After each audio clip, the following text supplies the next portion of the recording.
Wonderful and very good morning, my children. So today, from the class 11,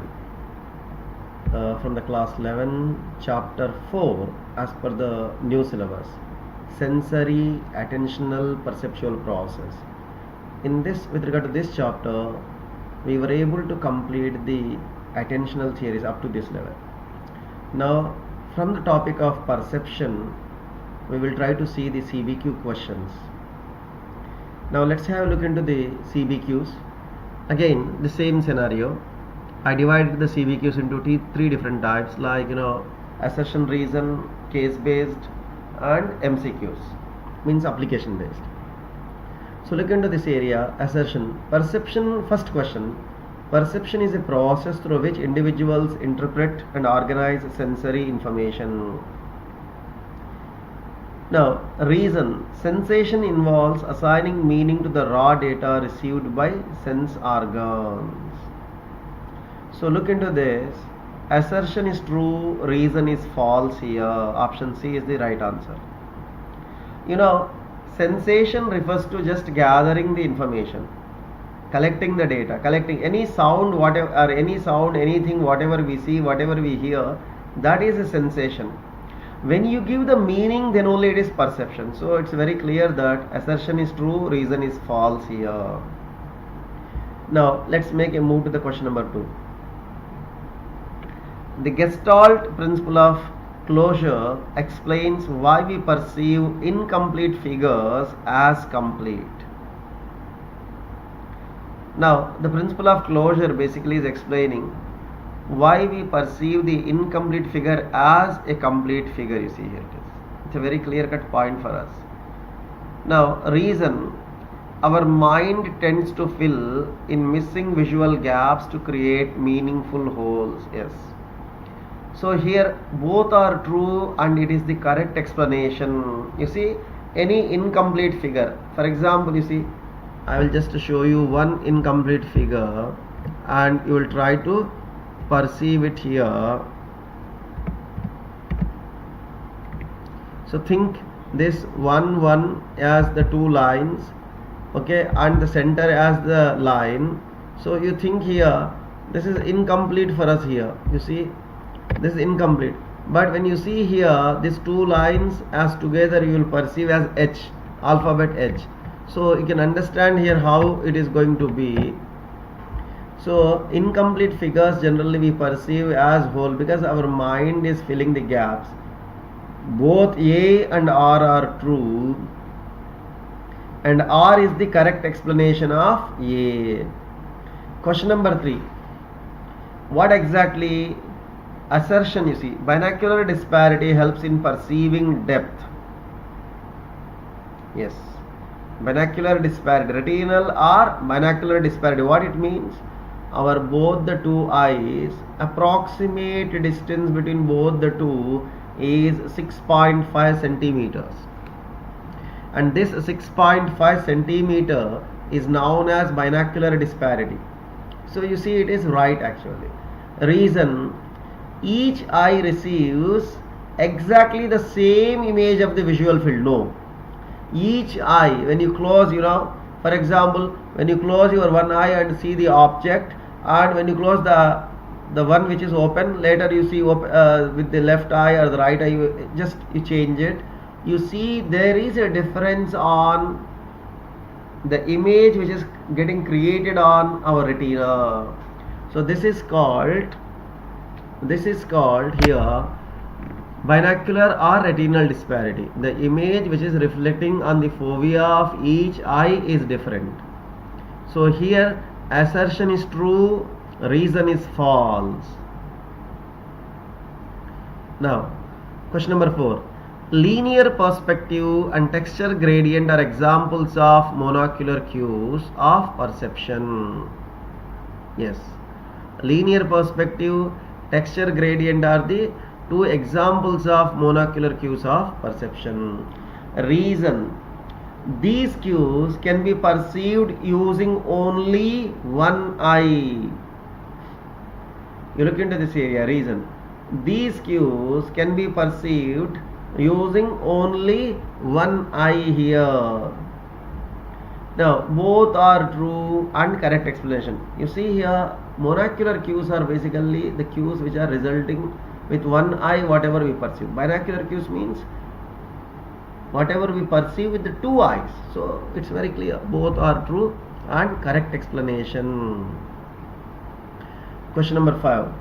Perceptual constancy allows us to perceive objects as having a constant size, shape and color.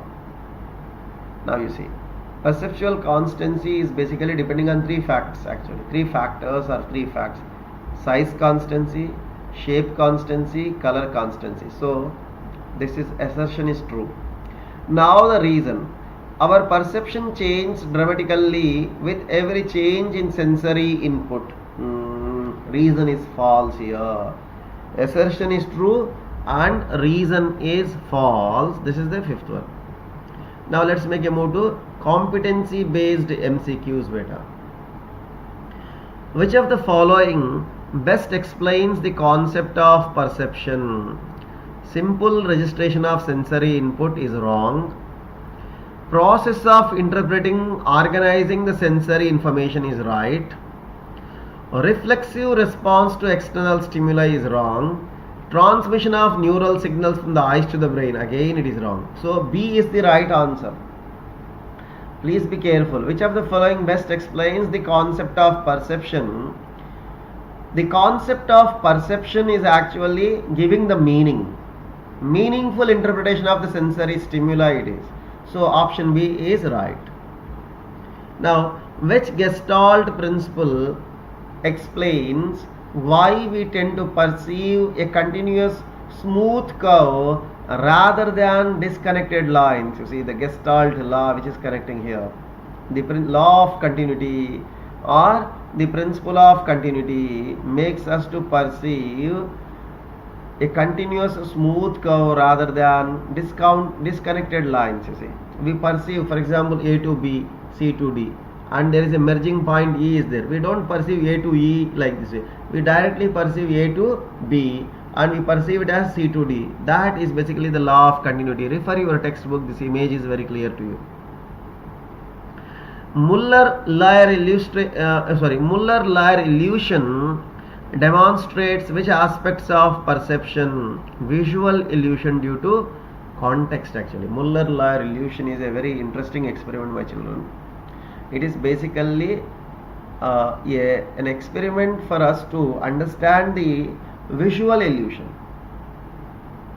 When you perceive a friend's face as the same despite changes in lighting, it shows perceptual constancy. See, when you perceive your friend's face as the same,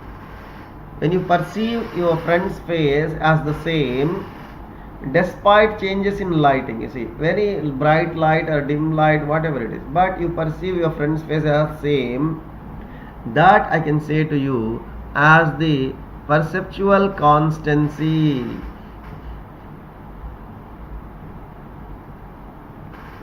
Now the next one. Which of the following is a binocular cue for depth perception? See, always the depth perception is depending upon binocular or retinal disparity. You see here, both the two eyes are located to two sides, you see, and this two, the gap in between these two actually, see here, the gap is actually 6.5 centimeters, it is this is. Now let's move to the third part, case study. Here I reduce the case study content, my children. I don't want to keep a 100 word or 120 word like your actual exam case study, because it will take a lot of time in a video recording lesson. So Ria was walking down a street when she noticed two cars parked one behind the other. Although both cars were the same size, the one farther away appeared smaller. However, she understood that both were actually the same size. Yes, which concept allows Ria to understand that both cars are the same size despite their different retinal images? It is basically the size constancy. And you have to explain what is size constancy means. So it will go to 2 marks. Which monocular cue helps Ria perceive the depth between the two cars is interposition. Interposition or overlapping we will call. This cue is for 1 mark for you, my children. Case number 2. During an art class, the teacher asks student to draw a road that appears to narrow as it goes into the distance. Arav draws 2 parallel lines converging towards a point on the horizon. Now you see the first one. The cue Arav used to create the illusion of depth is called linear perspective. From far distance, you see, if you stand on a railway track and you see, when you look far, you feel that both the 2 tracks are getting merged. That is basically linear perspective. And you have to explain this linear perspective for 2 marks, beta. What type of cue is linear perspective? Is it a monocular or binocular cue? Now this question basically, you see, the question number 2 is giving the answer to question number 1. So actually we should not keep this kind of question. We will keep a question. The identified cue is related to what kind of cues? So you have to find monocular or binocular, 1 mark. Now, case number 3. An experiment is conducted where students view 2 slightly different images of a cube through each eye using a stereoscope. When both images are combined, they perceived a 3D cube. Now, question number 1 on the base of these 2 lines, you see, which depth cue is being demonstrated in this experiment? Binocular disparity. How does this binocular cue helps in how does this cue help in perceiving the depth? You see, each eye receives a slightly different image, and the brain fuses these differences to judge the depth and the distance. You see. Now, explain how a driver uses both monocular and binocular cues while driving a car on a highway. See how he is going to use it driving the car. So monocular cues like linear perspective, texture gradient and motion parallax help estimate the distance of faraway vehicles. Binocular cues like retinal disparity helps judge the distance of nearby cars during overtaking or parking. You see, very beautiful concept actually. You see, our driving basically, you see my children, it is. Now the question number 2. A 3D movie uses special glasses to give depth to flat images. Which perceptual principle does this technique rely on? Explain. A 3D movie relies on binocular disparity. Beta. Each lens presents slightly different image to each eye, and the brain merges them to perceive the depth 3D effect. Now the question number 3, application. You see, you are watching a train move away from you and notice that it seems to get smaller, yet you know its actual size has not changed. What perceptual process is at work? Size constancy. You see here, size.